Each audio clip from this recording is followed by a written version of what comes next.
Bonjour, dans la présente vidéo, nous allons continuer notre chapitre relatif aux amortissements de manière à discuter de l'incidence de l'amortissement sur la balance, le bilan et le CPC. Il s'agit d'examiner comment la constatation et l'enregistrement d'un amortissement au cours d'un exercice comptable permet-il de modifier la structure de la balance, du bilan et du CPC d'une entreprise.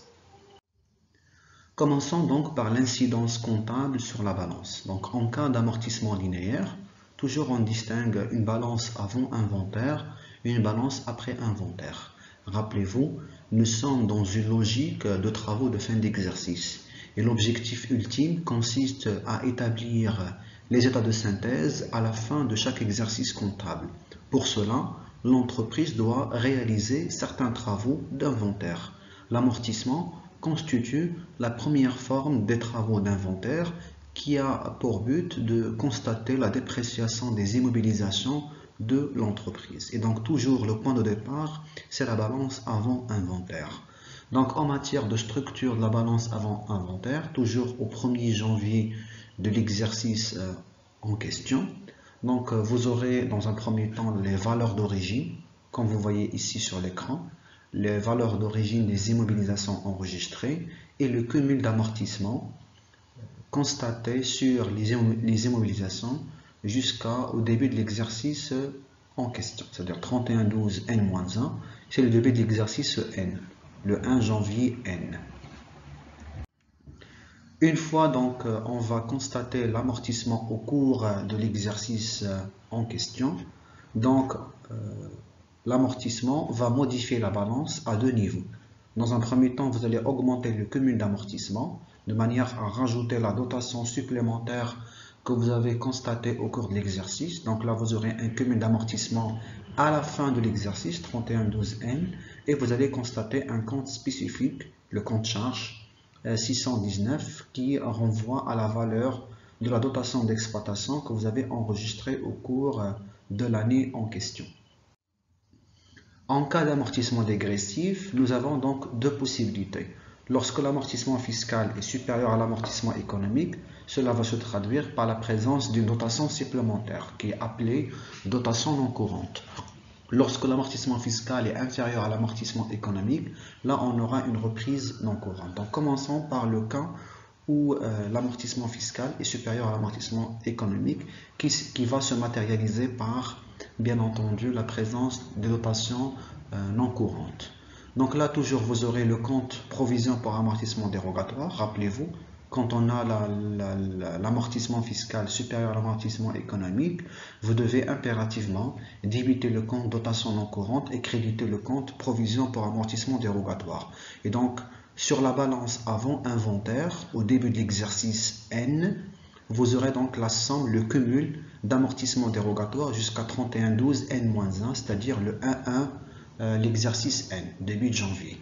Vous aurez les valeurs d'origine des différentes immobilisations enregistrées sur l'actif du bilan et vous aurez donc le cumul d'amortissement linéaire jusqu'à 31/12 N-1. Toujours rappelez-vous, lorsque vous aurez un amortissement dégressif, vous devez toujours distinguer l'amortissement économique et l'amortissement linéaire par rapport à l'amortissement dérogatoire qui est une option fiscale. Et donc là, vous aurez le cumul des amortissements linéaires enregistrés dans les comptes 28 et vous aurez le cumul d'amortissement dérogatoire qui est enregistré au compte 1351.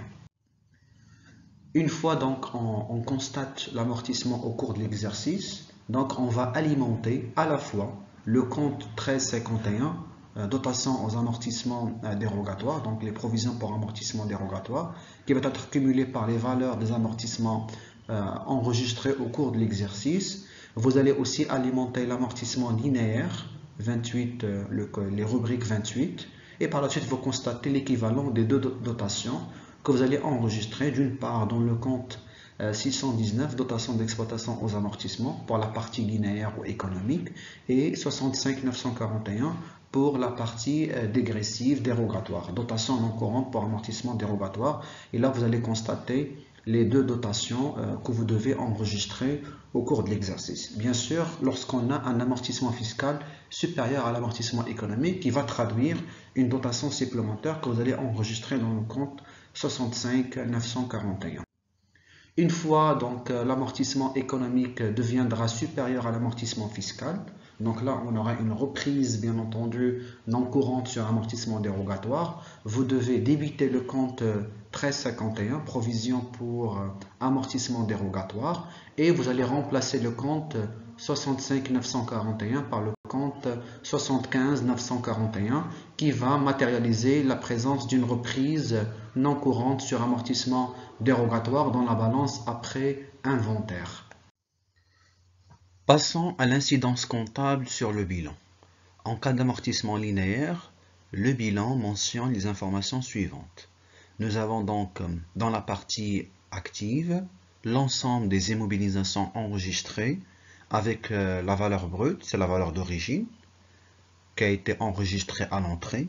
Donc elle correspond soit au coût d'acquisition, soit au coût de production, soit à la valeur vénale. Donc là, rappelez-vous le principe du coût historique. Par la suite, vous aurez donc le cumul d'amortissement jusqu'au 31/12 de l'exercice en question. Et par la suite, vous aurez la VNA, la valeur nette d'amortissement. Donc généralement, quand on a un amortissement linéaire, lorsque l'entreprise amortit ses immobilisations selon le mode linéaire, le passif du bilan n'est pas concerné.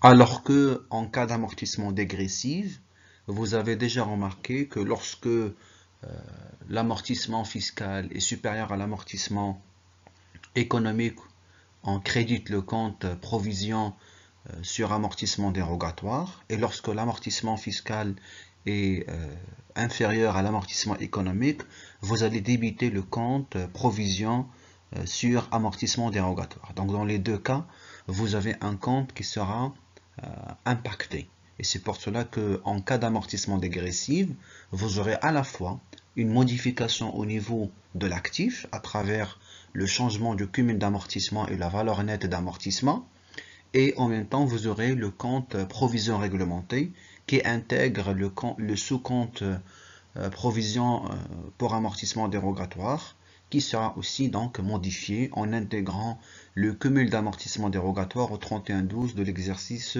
N.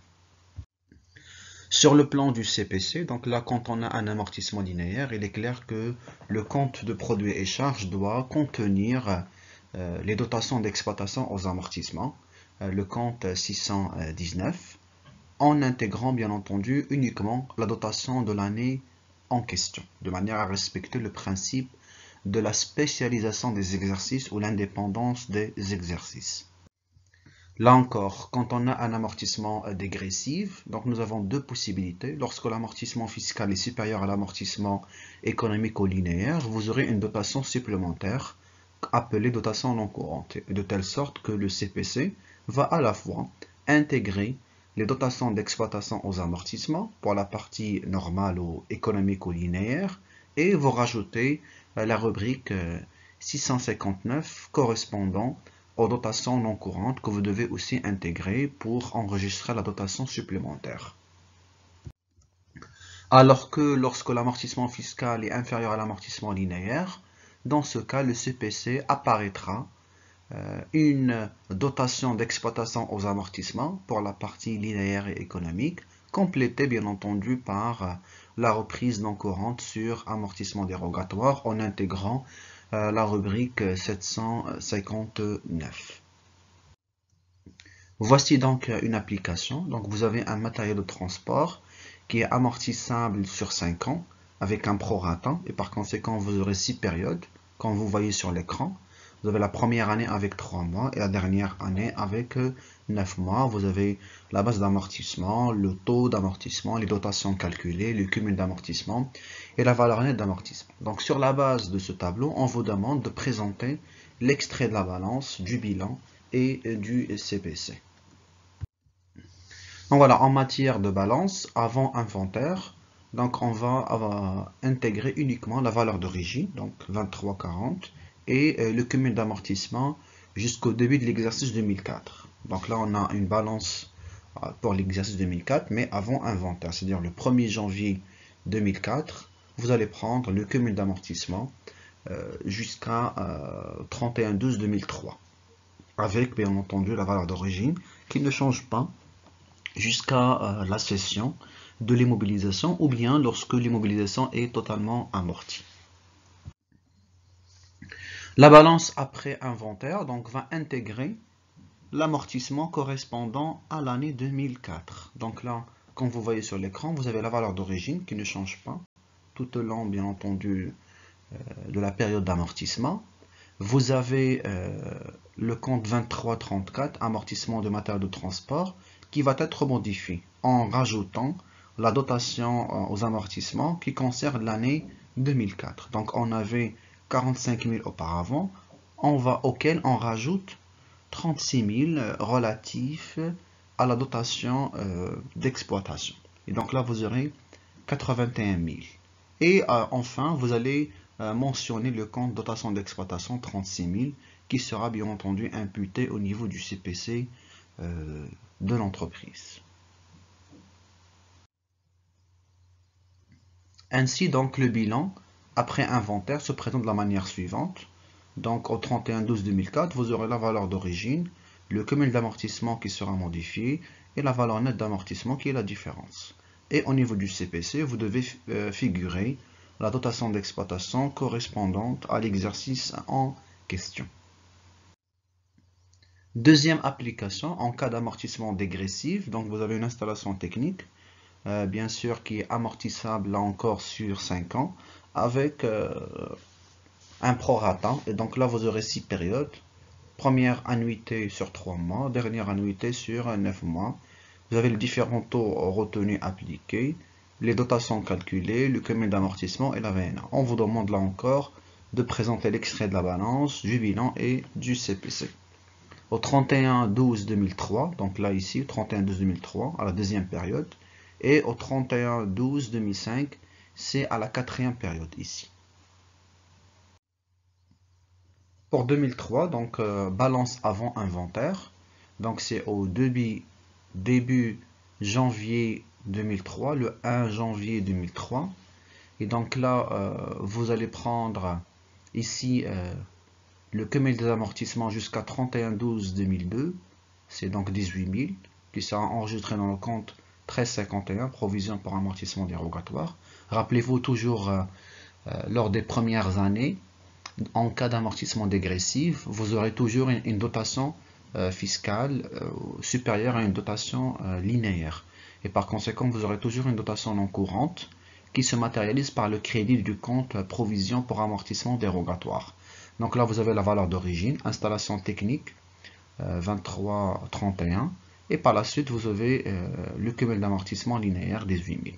Donc là, dans la dotation de 2002, donc on a 36 000, il y a à la fois 18 000 qui représente la dotation non courante et qui sera affichée au niveau du compte provision par amortissement dérogatoire, et vous avez 18 000 qui représente l'amortissement linéaire.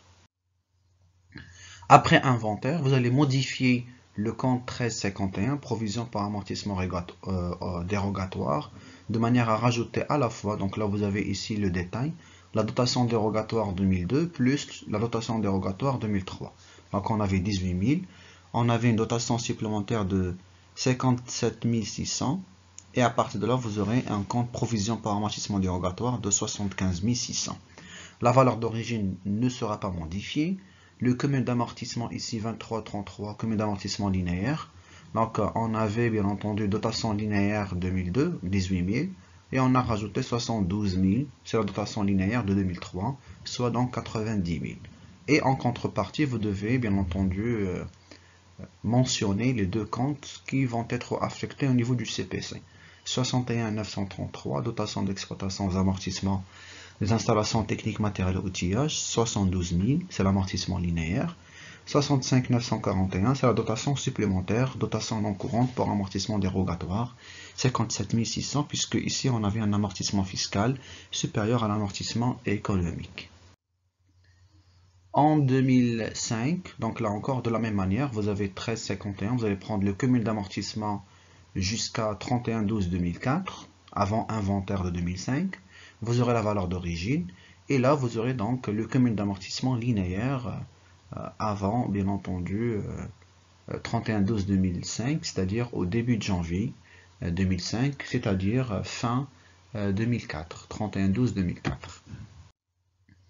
Balance après inventaire, donc vous allez modifier encore les provisions pour amortissement dérogatoire. Donc là on rajoute le cumul des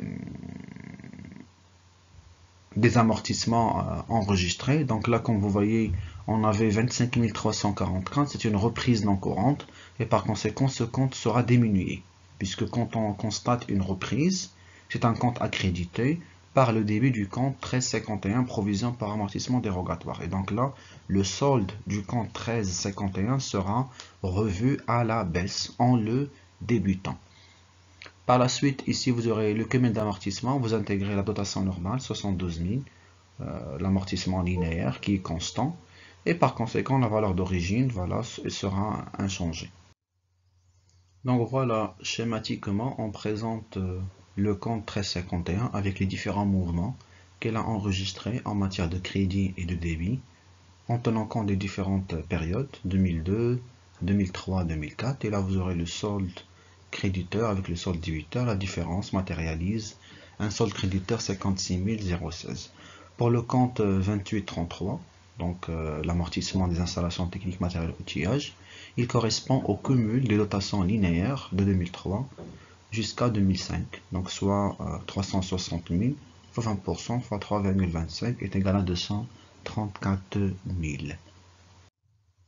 Voilà donc l'extrait du bilan au 31/12/2003. Donc vous avez la valeur brute, le cumul d'amortissement, la valeur nette, et nous avons donc le compte provision réglementée qui tient compte du cumul d'amortissement dérogatoire. De la même manière, en 2005, il sera encore modifié en rajoutant donc les amortissements enregistrés entre 2003 et 2005 avec la valeur nette, et aussi les provisions réglementées qui ont été revues à la baisse à cause des reprises non courantes qui ont été constatées en 2005.